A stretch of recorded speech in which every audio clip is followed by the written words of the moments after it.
తీసుకుంటే మనం చాలా స్ట్రాంగ్ అవుతాం.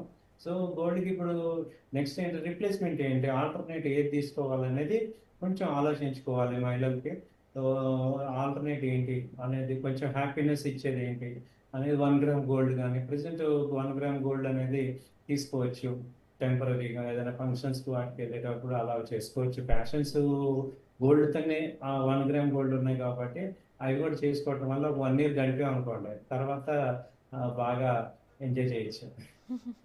అంతే అంటారు. సో ట్రాన్స్ఫర్మేషన్ అనేది అంత ఈజీ కాదులేండి ఇండియాలో.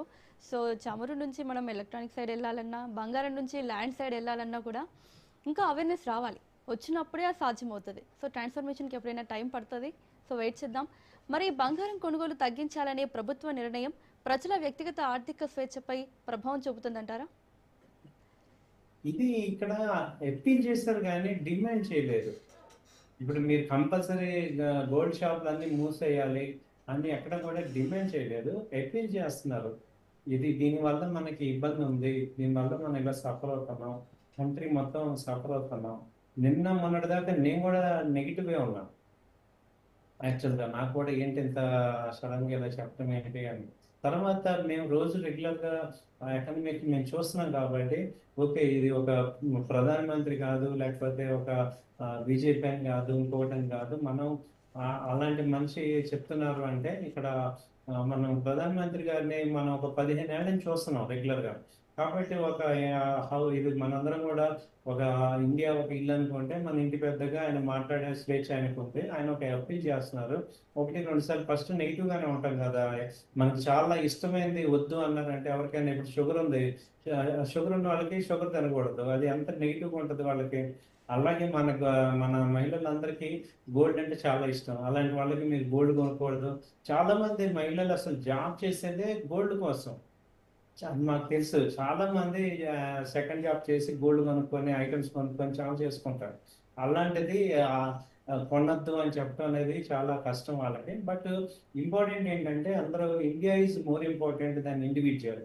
ఇప్పుడు నిజంగానే సిట్యుయేషన్ వరస్ట్‌గా ఉంది. ఇంకా కనపట్లేదు గానీ అది ఇంకో 6 మంత్స్ ఇలాగే వార్ గనక ఆగి ఇలాంటి సిట్యుయేషన్ వస్తే 6 మంత్స్ తర్వాత అసలు డ్రైన్ అయిపోతాం. కాబట్టి అలాంటి సిచ్యుయేషన్ రాకూడదంటే ముందే అలర్ట్‌గా ఉండాలి.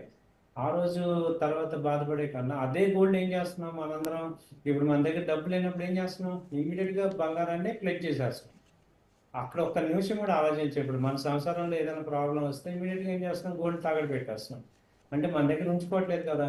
సో ఇప్పుడు చెప్పేది అదే. అదేదో ఇటు తాకట్టు పెట్టి గోల్డ్ బ్యాంక్‌లో పెట్టే బదులు ఒక 1 ఇయర్ గనక ఆగి కొనుక్కోవటం వల్ల మీరు బెనిఫిట్ అవుతారు. కంట్రీ కూడా బెనిఫిట్ అవుతుంది.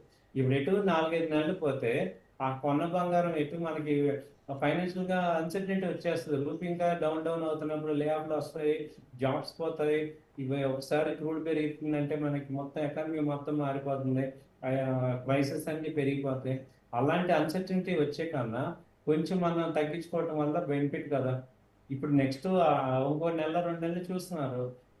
ఒకవేళ ఇంకా మనకి కంట్రోల్ కాలేదంటే నెక్స్ట్ క్రూడ్ ఆయిల్ రేట్లు పెంచేస్తారు.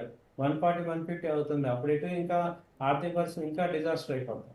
దానికన్నా మనం స్వీయ నియంత్రణ చేసుకొని ఒక 4, 5 నెలలు సపోర్ట్ చేసుకుంటే బెటర్ కదా అని మా పాయింట్. Yes sir. సో ఇండియాలో ఈ రూపాయి విలువ క్షీణతకు ప్రధాన కారణం అధిక దిగుమతులా లేదంటే ఆర్థిక విధానాల వైఫల్యమా? ఇది ఎక్స్టర్నల్ ఫ్యాక్టర్సే మేడం. మన ఇండియా ఏంటంటే ఎక్స్టర్నల్ ఫ్యాక్టర్స్ వల్ల మనం ఇబ్బంది పడుతున్నాం. ఇప్పుడు మనం ఎక్కడ కూడా మన కంట్రీలో ఎవరు కూడా ఏమి రాంగ్ చేయట్లేదు. ఏమీ జరగలేదు మనం. బట్ వాళ్ళు అమెరికా డొనాల్డ్ ట్రంప్ చేసే ఒకే ఒక పని వల్ల ఆయన ఒక్క మనిషి వల్ల 100 కంట్రీలు సఫర్ అవుతున్నారు. ఆయన అమెరికా ఫస్ట్ అనే నినాదంతో అందరి అవుట్ ఆఫ్ పీపుల్ అందరినీ కూడా డిస్ట్రాయ్ చేయడమే ఆయన లక్ష్యంగా పెట్టుకొని టారిఫ్స్ చేయటం, తర్వాత వాళ్ళ చెప్పినట్టు చేయని కంట్రీస్ అన్నిటి మీద దాడి చేయటం, ఒక రకమైన మోనార్క్ లాగా బిహేవ్ చేస్తున్నారు. ఆయన వల్ల జరుగుతున్న టెన్షన్ తప్ప మన కంట్రీకి మనం ఎప్పుడు కూడా ఏ కంట్రీ మీద దాడి చేయం, ఎవరి మీద మనం యుద్ధానికి వెళ్ళాం. అలాగే మనం ఉన్నదానిలో ఉంటుంటాం. సో ఓన్లీ ఆ ఇరాన్ ఆయన చెప్పింది ఒప్పుకోకపోవడం వల్ల యుద్ధం జరిగింది. ఇజ్రాయెల్ వీళ్ళిద్దరు కలిసి చేసిన పని ఇది. దానివల్ల గ్లోబల్ అంతా కూడా ప్రెషర్ వచ్చేసింది. ఇప్పుడు మిగతా కంట్రీస్ అన్ని బాగుండి ఇండియా ఒకటే ప్రాబ్లం వచ్చిందంటే అప్పుడు మనం ఇండియన్ పాలసీస్ రాంగ్ అనుకుంటాం. 15 ఇయర్స్ బ్యాక్ 20th ప్లేస్లో ఉన్న కంట్రీ వాళ్ళ థర్డ్ ప్లేస్కి వచ్చింది, ఫోర్త్ ప్లేస్కి వచ్చిందంటే బికాస్ ఆఫ్ ఆర్థిక ప్రణాళికల వల్ల, వీటి వల్లే కదా.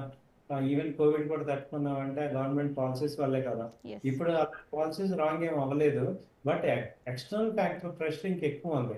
దాన్ని అర్థం చేసుకొని మనం దాన్ని కంట్రోల్ చేయగలిగితే మనం ఇంకా హ్యాపీగా ఉండొచ్చు అనేది అర్థమవుతుంది.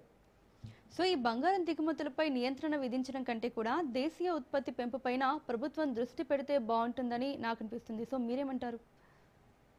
ఎంత చేస్తాం మేడం? ఇప్పుడు మనకున్న సిచ్యుయేషన్లో 140 కోట్ల మందికి ముందు మనం తినడానికే మనకు కావాలి కదా ప్రొడక్షన్. ఇప్పుడు మీరు చూస్తే వరల్డ్ మొత్తం మీద 1/3 పాపులేషన్, 1/4 పాపులేషన్ మన దగ్గరే ఉన్నాం. మ్మ్. ముందు మన సబ్సిస్టెన్స్ అవ్వాలి కదా. సో అయ్యాక ఎక్స్పోర్ట్ అవుతాం. ఇప్పుడు అమెరికా తీసుకుంటే వాళ్ళు ఉన్నదంతా 30 crores వాళ్ళ పాపులేషన్. వాళ్ళు కంపల్సరీ ఎక్స్పోర్ట్ చేస్తారు. మనకి 140 crores పాపులేషన్. ఇప్పుడు మనకి ముందు మనం సెల్ఫ్ సఫిషియెంట్ అవడమే చాలా ఎక్కువ.